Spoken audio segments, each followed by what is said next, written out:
Hi, and welcome to our first podcast. It's going to be about Firewatch. We just recently played through it, or Manny did. Say hello, Manny. Hello. And we're going to be just doing a quick insight or our feelings on the game. Just a quick disclaimer. There's going to be some spoilers that we're going to be talking about, so if you're interested in the game, I would just listen to this later after you play it, or if you don't care, then feel free to listen right now.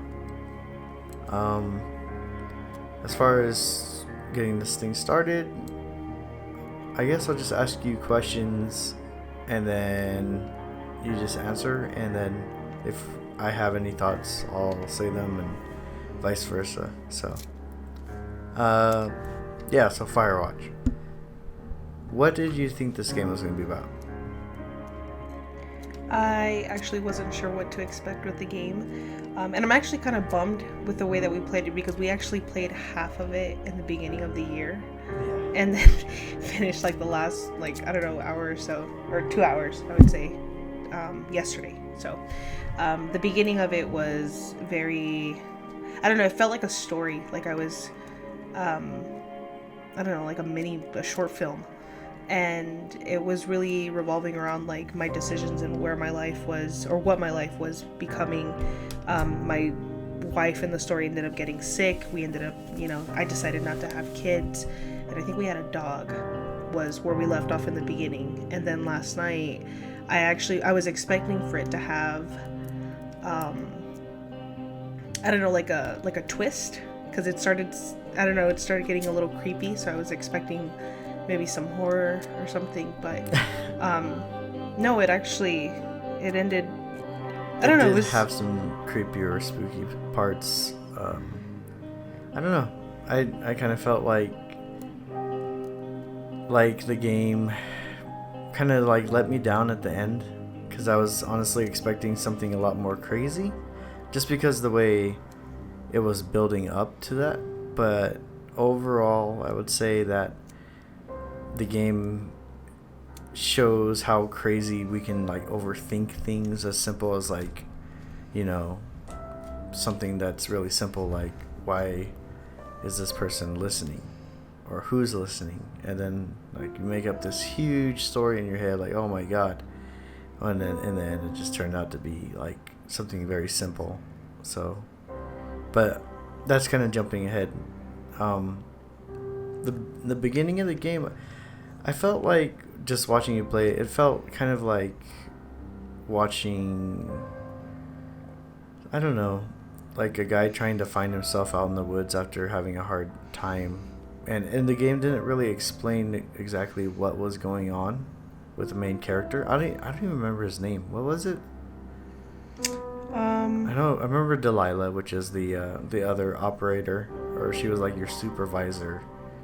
And then his name was it Henry or something like that? Actually, yeah, Henry. Yeah, so, I mean, it was just, I don't know, it had a good, those two had a good character, I don't know, not chemistry, but just... Yeah, I would say good chemistry. Really? Mm-hmm. Yeah, like the talking to each other part of that game is what makes that game, like, that's the meat of it. Like, you want to hear the conversations, and every time you get a chance to respond or reply, you always try and, immediately go for it and see what the option is and how they talk to each other, basically. So that part of the game was actually really interesting. I feel like a lot of games nowadays don't have meaningful dialogue between two, not even like multiple, it could just be two characters like it is in this game. But yeah, it was just really nice change of pace. I don't know, what did you think about those two characters? Actually, I was gonna say, kind of just piggyback off of what you said, with it really being just two characters being the main focus of the story. And really, I would say, like, the way that I played the game, or I chose to play the game, was really trying to build a relationship with her, because you had the option to kind of brush her off. or kind of ignore sometimes when she would try to ask questions or try to figure what's going on. And I had it to where my character really, kind of opened up to her. I mean, it was just them two, and you can think of it as trying to get away, to try to, I guess you could say, like, find yourself again after experiencing what he did with losing his partner, and his partner, no longer knowing him, but finding another friend that he can actually talk to about that while he was out there by himself. And I did like that the game didn't have, it was them two as the focus, but then you have Julia, which, you find out a little bit as if you decide for your character to kind of open up more about as far as what happened to his wife. And then you had the naked teens, and then also Ned and Brian Goodwin, and that was enough to create the game, which I thought was pretty cool. Yeah, I totally agree. I don't know, like, I feel like the game also had a good pace to it. Like, when you would go throughout your duties for each day, it would kind of like lead you in a direction to go, and then something would happen and you were like, dang, I have to walk all the way over there, or I have to walk back. But it just like ends the day pretty much and fast forwards. And I thought that was a good decision, because sometimes those walks were pretty long when you had to actually go to a certain section of the map. Like Rust. Yeah, like Rust. I felt like they did a good decision there as far as that. And you know what? I don't think you could actually die in that game either, can you? In which game? In Firewatch, you just played through the story. Well, I thought he was gonna die when they popped him in the head.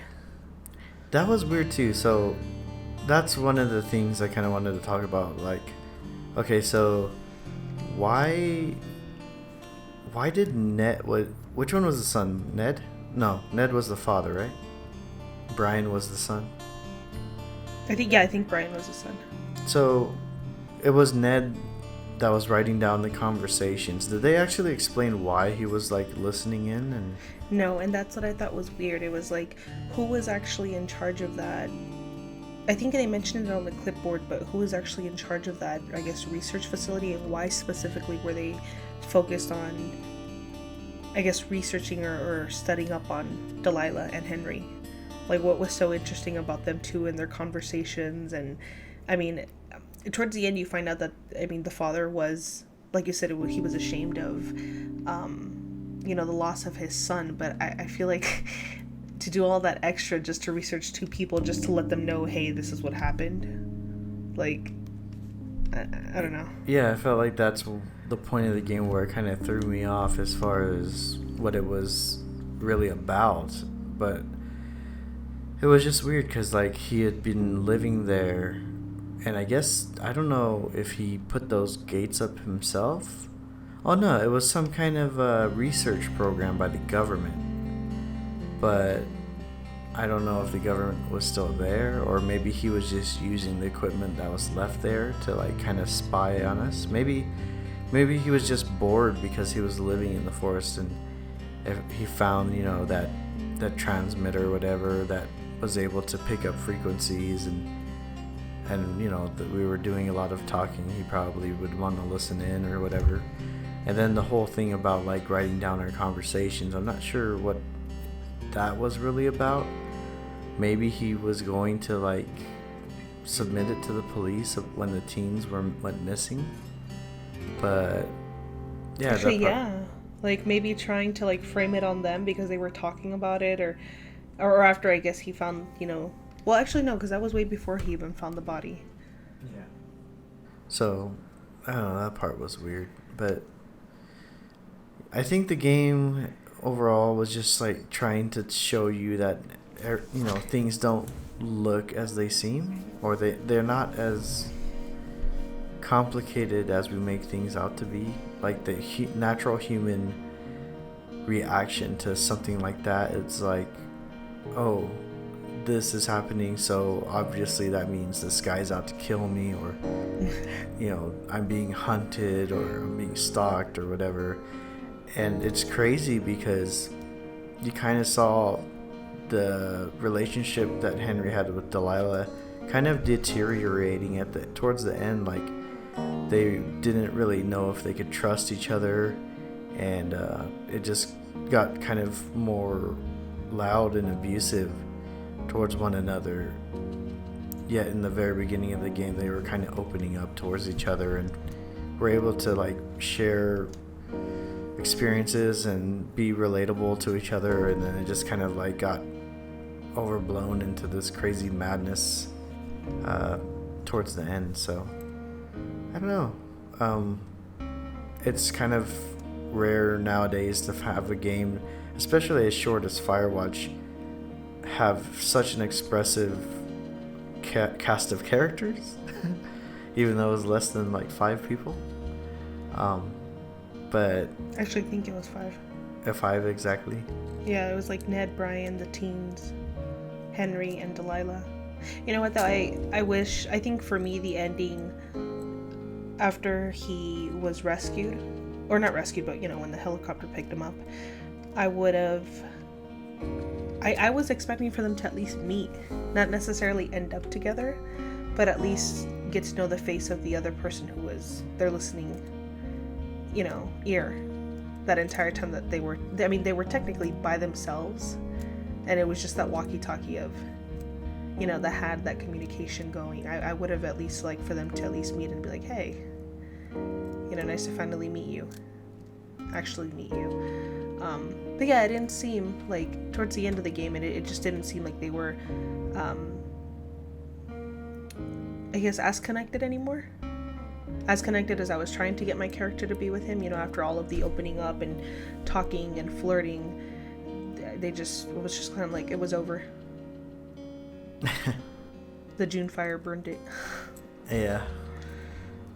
So, I guess that's pretty much it, unless you wanted to bring up something else. No, I think we're good. I think that was pretty much it. Everybody's gonna play it in their own way, so that this was basically my experience, or how I chose to kind of, you know, lead my experience with the game. Yeah, I think I don't know if I'll go through and play it myself, because I was kind of satisfied with the way you were playing it, or I mean, it's not the way I would have played it, but I'm satisfied with the story that came out of it. Like, I don't know, it felt okay with me. So, but yeah, kudos to Campos Santos. They're the I think that's the name of that developer. Yeah, hopefully they get more budget to do some more stuff like that in the future, and I don't know, just keep up the good work. That's pretty much it. So I guess we'll see, hear, talk, maybe, I don't know, to you later. Thanks for listening. Bye. It was Campo Santo. Campo Santo. Oh, okay.